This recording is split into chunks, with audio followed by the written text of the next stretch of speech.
Part एक, जन्म और बचपन। आज हम बात करेंगे उस महान आत्मा की जिसने दुनिया को सच्चाई, प्रेम और इंसानियत का रास्ता दिखाया।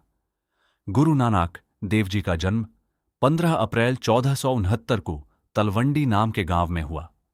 आज इस जगह को नानकना साहिब कहा जाता है। उनके पिता का नाम था मेहता कालू और माता का नाम था माता तृप्ता। बचपन से ही नानक जी बाकी बच्चों से अलग थे। जहां बच्चे खेलते थे वहां नानक जी गहरे विचारों में खोए रहते थे। पार्ट 2, बचपन की अद्भुत घटनाएं। एक दिन जब नानक जी खेत में सो रहे थे तो तेज धूप उनके चेहरे पर पड़ रही थी। तभी एक चमत्कार हुआ।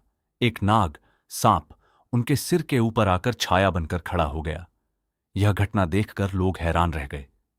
पार्ट 3, शिक्षा और सच्चाई की खोज। जब उन्हें स्कूल भेजा गया तो शिक्षक भी उनकी बुद्धि देखकर चौंक गए। नानक जी ने कहा, यह ज्ञान तब तक अधूरा है जब तक इंसान भगवान को नहीं समझता।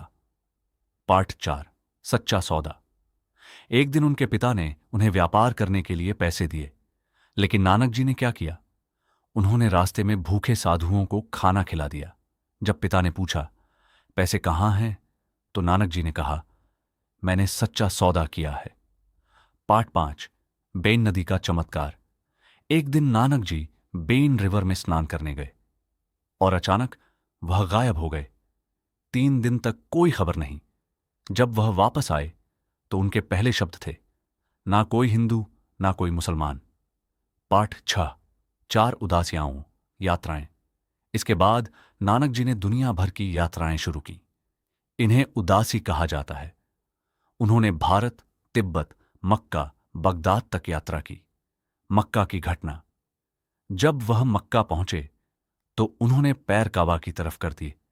एक व्यक्ति ने गुस्से में कहा, पैर हटाओ।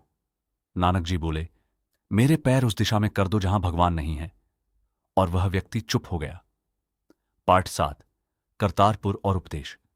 आखिर में नानक जी ने करतारपुर में बसकर लोगों को उपदेश देना शुरू किया। उन्होंने 3 मुख्य बातें सिखाईं। नाम जपो, कीरत करो, वंड छको, यानी भगवान को याद करो, मेहनत करो और दूसरों के साथ बांटो।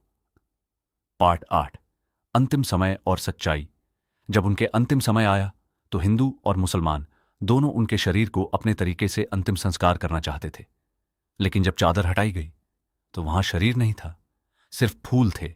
यह दिखाता है कि नानक जी किसी एक धर्म के नहीं, पूरी मानवता के थे।